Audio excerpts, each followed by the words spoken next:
Les enfants sont rois, suite. Brigade criminelle 2019. Disparition de l'enfant Kimi Dior. Objet, transcription et exploitation des dernières stories Instagram postées par Mélanie Clos, épouse Dior. Story 3. Diffusée le 10 novembre à 17h18. Durée 42 secondes. Mélanie Clos est face à la caméra. On ne voit que son visage et le haut de son corps. Tout au long de la vidéo apparaissent en surimpression des gifs ou émoticônes animés, cœurs de toutes les couleurs, petites sirènes, reines des neiges et autres personnages Disney, ours, brandissant une pancarte avec un cœur qui palpite. Mélanie, coucou mes chéris, nous venons de rentrer du centre commercial et figurez-vous que Kim et Sam sont déjà repartis. Le coup de barre de la voiture n'a pas duré longtemps. Des copains à eux jouaient dans la résidence et ils sont descendus les rejoindre. Je crois qu'ils jouent à cache-cache. Et moi, je vais en profiter pour ranger les courses et préparer la pâte à crêpes pour ce soir. Et oui, comme je vous l'ai dit ce matin, ce soir, c'est mercredi, et comme vous le savez, une fois par mois, le mercredi, c'est la crêpe partie. Et bien sûr, il y aura du Nutella. Un pot de Nutella animé apparaît en surimpression. Vous connaissez Samy, pas de crêpes sans Nutella. Je vous partagerai la recette pour ceux qui ne l'ont pas encore notée. Voilà mes chéris, on ne vous oublie pas. À tout à l'heure. Une pluie de cœurs multicolores se déverse sur l'image. Chaque famille cultive sa fable, ou tout au moins une version épique de son histoire, enrichie au fil du temps, à laquelle s'ajoutent peu à peu des prouesses, des coïncidences, des détails remarquables, voire quelques affabulations. La famille de Clara, ses parents, ses grands-parents, ses oncles et tantes, et plus tard ses cousins, aimaient à raconter les grèves, les manifs, les rassemblements, bref, la série de batailles plus ou moins pacifistes, gagnées ou perdues, qui ancrait son histoire dans une tradition lointaine de lutte sociale. Les dates avaient du sens. Réjeanne et Philippe s'étaient rencontrés en juin 1985, lors de la grande fête organisée place de la Concorde par SOS Racisme. Clara avait été conçue au soir des manifestations contre le projet Devaquet de réforme de l'université, et le couple s'était marié, alors qu'elle avait déjà 9 ans, au lendemain du retrait du plan Juppé sur la réforme du financement de la sécurité sociale et des régimes spéciaux de retraite. Au fil du temps, les versions s'étaient enrichies de subtilités romanesques, au détriment parfois de leur cohérence chronologique. Car si l'on s'y penchait, les dates ne coïncidaient pas toujours. Par exemple, comment Clara, née en 1986, pouvait-elle avoir été conçue en novembre de la même année? Du fameux mouvement de grève et de contestation de 1995, Clara gardait néanmoins un souvenir précis. Son père, occupé à canaliser d'éventuels débordements en queue de cortège, lui avait malencontreusement lâché la main. Au lieu de se laisser porter par le flot et de poursuivre la marche, elle avait été entraînée sur le côté, ou bien s'était-elle extraite d'elle-même, puis l'avait attendue debout sur le trottoir. Il lui avait fallu plusieurs minutes pour prendre conscience que son père n'apparaissait plus dans son champ de vision et qu'elle était perdue. Les slogans hurlés dans les haut-parleurs excluaient toute tentative d'appel au secours. Elle décida de s'asseoir par terre en répétant pour elle-même une phrase scandée par les manifestants qui lui plaisait plus que les autres. Qui sème la misère récolte la colère, qui sème la misère récolte la colère. Peu à peu, les dernières formations étaient passées devant la petite fille, brandissant des banderoles et tapant sur des casseroles. Elle n'avait pas eu peur. 2 ou 3 personnes sympathiques s'étaient arrêtées pour savoir ce qu'elle faisait là, auxquelles elle avait fait la même réponse, sage et posée. Elle attendait sa maman qui était partie aux toilettes. En réalité, Réjeanne avait tenu à défiler de son côté avec ses collègues du collège Romain-Rolland, en milieu de cortège, laissant à Philippe la responsabilité de la petite. Clara savait qu'elle ne devait en aucun cas et sous aucun prétexte suivre des étrangers. Elle ne connaissait pas bien Paris, elle resta donc un certain temps à observer autour d'elle la façade des immeubles haussmanniens. Elle commençait à avoir froid lorsqu'elle vit 2 policiers en uniforme s'approcher. Elle avait toujours entendu dire qu'il fallait se méfier des flics. Elle bondit sur ses pieds et tenta de s'enfuir, bien vite rattrapée par le plus jeune d'entre eux. Combien de temps s'était écoulé depuis la disparition de son père, elle n'aurait su le dire. Les premières versions de l'anecdote mentionnaient une vingtaine de minutes, puis on parla d'une demi-heure, puis le récit opta de manière plus ou moins définitive pour une attente de 2 heures, moins vraisemblable, mais plus sensationnelle. Ce qui est certain, c'est que Clara s'était retrouvée au commissariat du 12e arrondissement, tandis que plusieurs gardiens de la paix cherchaient à joindre l'un ou l'autre de ses parents. Elle avait joué aux échecs avec un jeune stagiaire et un monsieur avec une grosse moustache, qui avait l'air d'être le chef, lui avait offert une sucette. Ce sont ces images qui lui revinrent en ce jour de juin, lorsqu'il lui fallut annoncer à ses parents qu'elle avait bel et bien réussi le concours d'entrée à l'École nationale supérieure d'officiers de police. Depuis quelques semaines, Réjeanne et Philippe s'étaient surpris à espérer un échec, tandis que Clara les informait de la succession des épreuves. Une fois préadmise, elle avait dû passer des tests psychotechniques écrits, puis une épreuve de mise en situation individuelle, puis un entretien avec le jury et, pour finir, un test oral d'anglais. À l'énumération de ces étapes, son père s'était retenu de lui demander comment les flics pouvaient être aussi cons après une sélection aussi poussée. Le jour où Clara reçut le courrier mentionnant son admission, elle décida de se déplacer pour leur annoncer la bonne nouvelle. Une part d'elle-même redoutait ce moment, une autre lui intimait d'avoir confiance. Ses parents s'étaient toujours montrés soucieux de son épanouissement et respectueux de sa personnalité. Ne l'avait-il pas laissé partir à Londres après son bac, au lieu qu'elle commence tout de suite des études? N'avait-il pas fait preuve d'humour et d'indulgence lorsqu'ils avaient appris, 2 ans plus tard, qu'elle n'était plus tout à fait jeune fille au père dans une famille de la banlieue résidentielle, mais plutôt serveuse dans un bar de nuit? Clara passa sous le porche du premier immeuble et traversa le jardin de la résidence. Elle eut une pensée pour ses jeux d'enfants et les nombreux pétards qu'elle s'amusait à faire exploser dans les bosquets, voire, dès que l'occasion se présentait, dans les crottes de chiens. Elle entra dans le 2e bâtiment et monta 4 à 4 l'escalier. Elle sentait sa gorge se serrer et l'appréhension se propager dans tout son corps. Arrivée au 2e étage, elle entendit de la musique. À cette heure, cela ne correspondait pas du tout aux habitudes de ses parents. Elle sonna une première fois, mais personne ne vint lui ouvrir. Sa mère devait être au fond de l'appartement. Elle sonna une seconde fois, puis sortit sa clé. Lorsqu'elle entra, elle découvrit ses parents, son oncle Pascal et sa femme Patricia déguisée en flic. Tous les 4 s'étaient alignés, formant une sorte de haie d'honneur hilare et dissipée. Où avait-il trouvé ses képis et ses sifflets, en apparence authentiques? Jamais elle ne le sut. « Contrôle d'identité », déclara Pascal.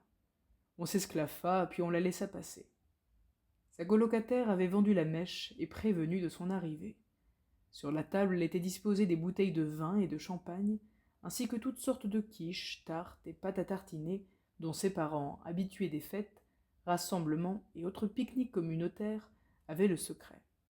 Une manière de lui signifier, en dépit du sentiment d'incompréhension, si ce n'est de trahison qu'ils dissimulaient peut-être, qu'ils étaient prêts à fêter avec elle son succès. Ils trinquèrent. Son cousin Mario et sa cousine Elvira, les mains emprisonnées dans des menottes, improvisèrent une chorégraphie. En fin de soirée, son oncle Dédé, qui les avait rejoints pour dîner, prit la guitare de Réjeanne et entama la chanson Hexagone de Renaud.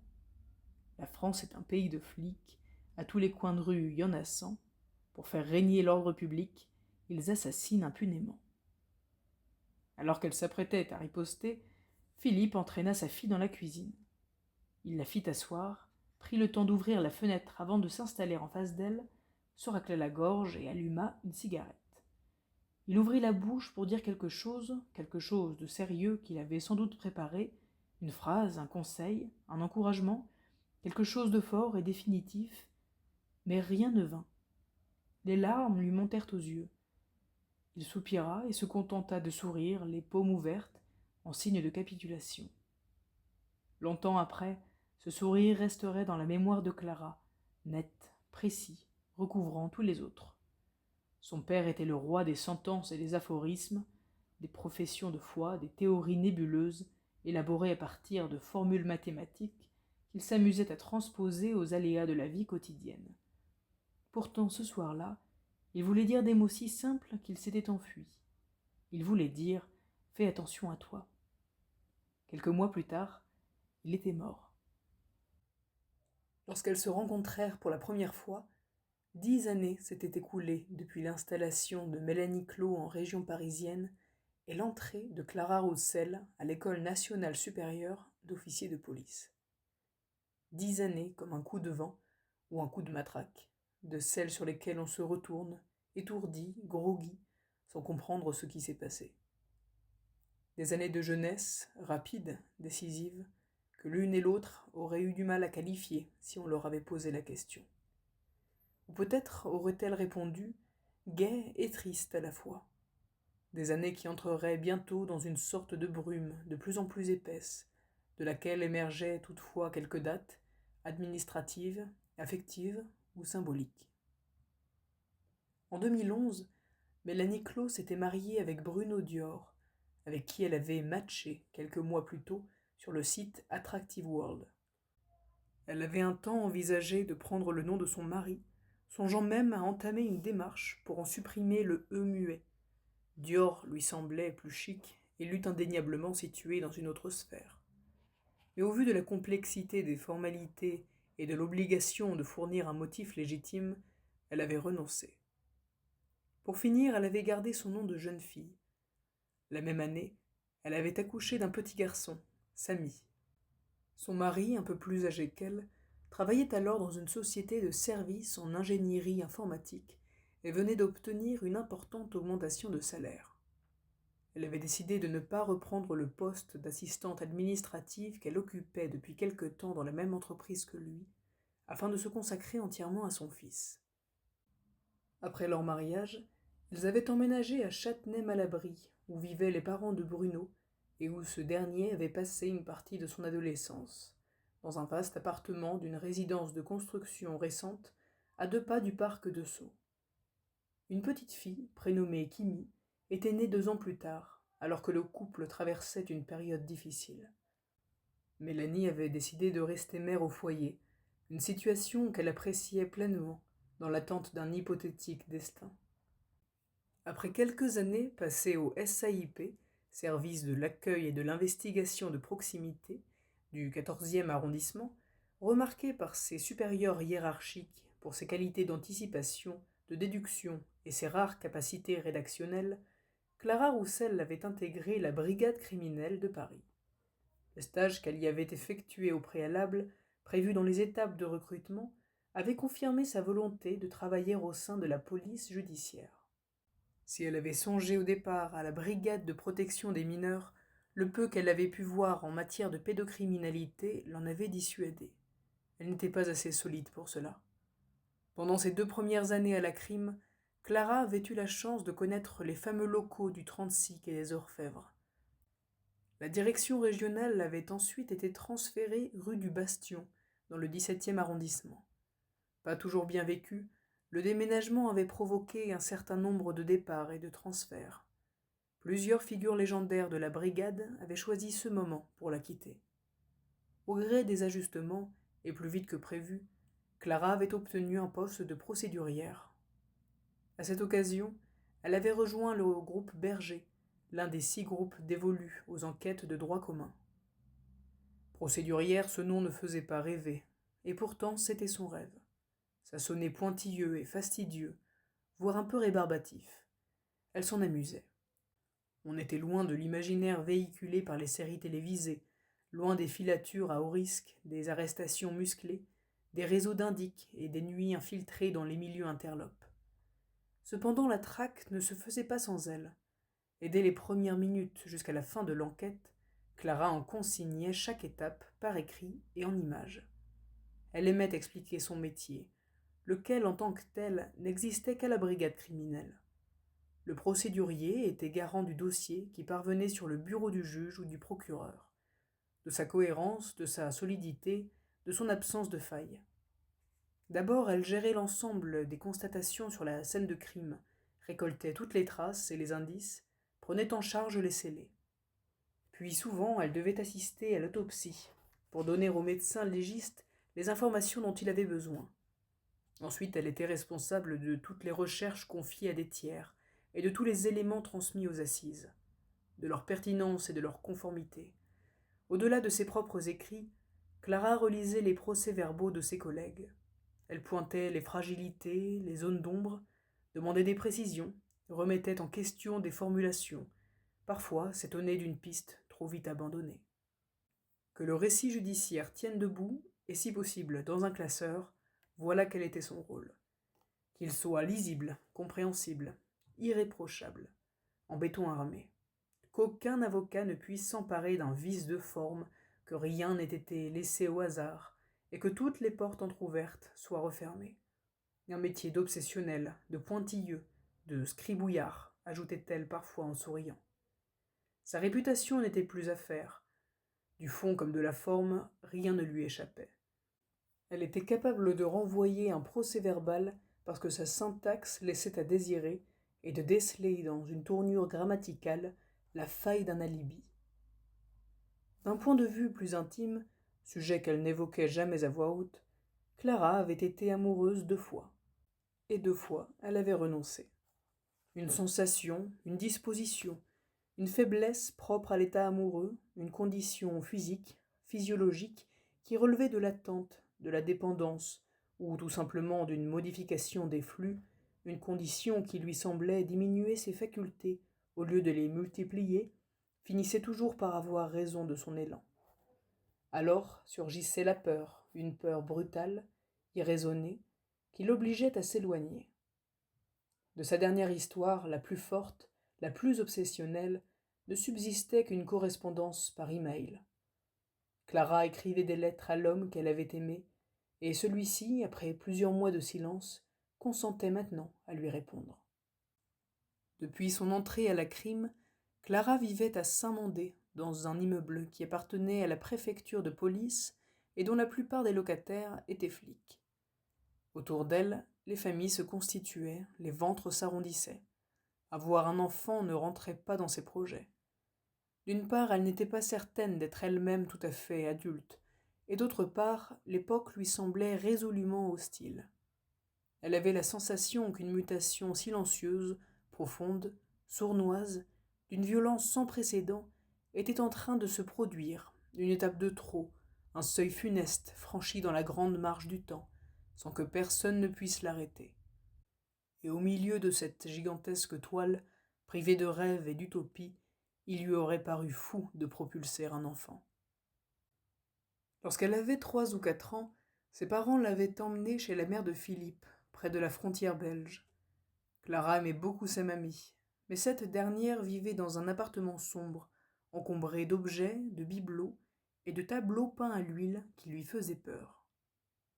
Sa mamie, ravie d'accueillir sa petite fille pour quelques jours, Réjeanne et Philippe avaient prévu de prendre des vacances tous les deux, avait préparé un goûter pour les accueillir. Malgré l'angoisse de voir bientôt ses parents partir, Clara était restée sagement assise sur un tabouret devant son chocolat chaud. Puis, juste après avoir terminé son goûter, sur un ton empreint du plus grand tact, elle avait dit « Mamie, c'est très joli chez toi, mais tu sais, je ne vais pas pouvoir rester. » Certains soirs, quand Clara avait bu quelques verres, au-delà des arguments habituels qu'elle brandissait pour justifier sa solitude ou son célibat, elle évoquait l'époque et la marche du monde. Ce sentiment de décalage et cette conscience, à la fois vaine et nécessaire, d'être malgré tout du bon côté.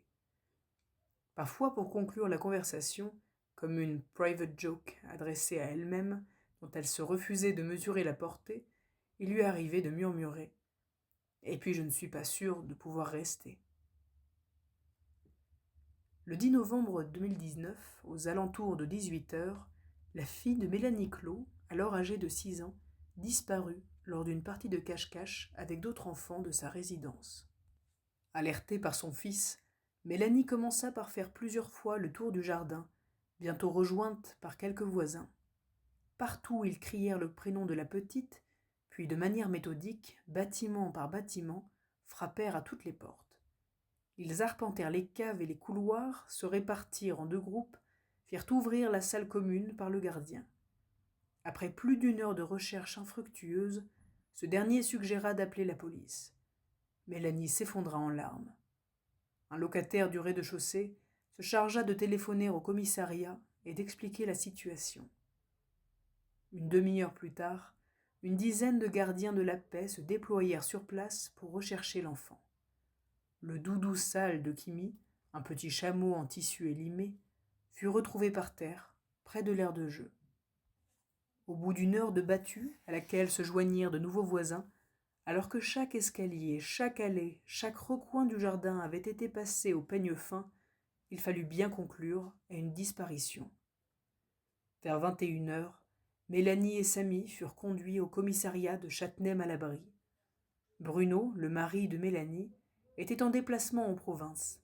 Dès la première alerte, il avait sauté dans sa voiture, mais d'après son GPS, ne pourrait pas les rejoindre avant minuit. Une brigadière se chargea de recueillir auprès de Samy les éléments plus précis sur les circonstances de la disparition. Le garçon, âgé de 8 ans, semblait trop choqué pour une véritable audition.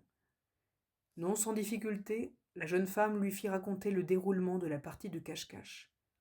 D'après ce qu'elle parvint à obtenir, Kimi courait en direction du local à poubelle la dernière fois qu'il l'avait vu. Il était très inquiet pour sa sœur et semblait épuisé. Au bout d'un moment, l'enfant se frotta les yeux, puis s'endormit d'un coup en position assise. La jeune femme alla chercher sa mère. Avec douceur, Mélanie Clos le fit basculer sur le siège d'à côté, lui allongea les jambes et le couvrit de sa doudoune. Peu après, dans le bureau du commissaire S, après avoir demandé qu'on lui apporte une boisson chaude, Mélanie Clos fut entendue pour la première fois. Le commissaire tapait avec dextérité sur son ordinateur, tandis qu'elle revenait en détail sur l'enchaînement des faits. Ils rentraient tous les trois du centre commercial de Vélizy 2, quand Samy et Kimi avaient aperçu les autres enfants en pleine partie de cache-cache. L'un d'entre eux, le petit Léo, leur avait aussitôt proposé de se joindre à eux. Samy et Kimi s'étaient tournés vers leur mère, n'attendant qu'un signe. Elle avait hésité, puis accepté. Comme elle paraissait toujours aussi frigorifiée, le commissaire S demanda qu'on lui apporte une couverture. Un instant plus tard, elle s'enveloppa dans une étole de laine ou pliée au porte-manteau, les mains en cercle autour de sa tasse. Il laissa le silence prendre possession de la pièce, non pas un silence suspicieux, bien que les parents soient toujours les premiers suspects en cas de disparition d'enfants, plutôt quelque chose de neutre, vacant, qui demandait à être meublé. Le mari était en route, il se chargerait de l'entendre lui-même dès son arrivée. Mélanie finit par lever les yeux vers lui. « Nous sommes célèbres, vous savez, les enfants et moi, très célèbres, je suis sûre que c'est lié. » Un rapide coup d'œil à son adjoint lui confirma que le brigadier F n'avait, lui non plus, jamais entendu parler de cette femme ni de ses enfants. En matière de troubles psychiatriques, le commissaire S en avait vu d'autres, et des plus agités, qui se prenaient pour Dieu, Céline Dion ou Zinedine Zidane. Or, l'expérience lui avait prouvé que la meilleure stratégie consistait à les laisser parler. La voix de Mélanie lui semblait à présent plus aiguë, désaccordée, assez désagréable, eût-il conclu en d'autres circonstances. La plupart des gens nous aiment. Ils nous le disent, nous l'écrivent. Ils font des centaines de kilomètres pour nous voir. C'est fou tout cet amour qu'on reçoit. Vous ne pouvez pas imaginer. Mais récemment, il y a eu des rumeurs, des médisances. Et maintenant, certaines personnes nous en veulent. Nous veulent du mal. Parce qu'elles sont jalouses. Jalouses de quoi, Madame Clos ? Demanda-t-il aussi doucement que possible. De notre bonheur. Consciente de l'incrédulité à laquelle elle se heurtait, Mélanie sortit son téléphone portable pour montrer au commissaire et à son adjoint la chaîne qu'elle gérait sur YouTube, suivie par 5 millions d'abonnés. Chacune des vidéos publiées sur Happy Récré cumulait plusieurs millions de vues. Elle se connecta ensuite à son compte Instagram. Elle expliqua les chiffres. Au-delà du nombre d'abonnés et de vues, ce qui comptait, c'était le nombre de likes et le nombre de commentaires. Tout cela représentait beaucoup, insista-t-elle. Tout cela faisait d'eux des... Elle hésita un instant sur le mot, mais elle n'en trouva pas d'autre.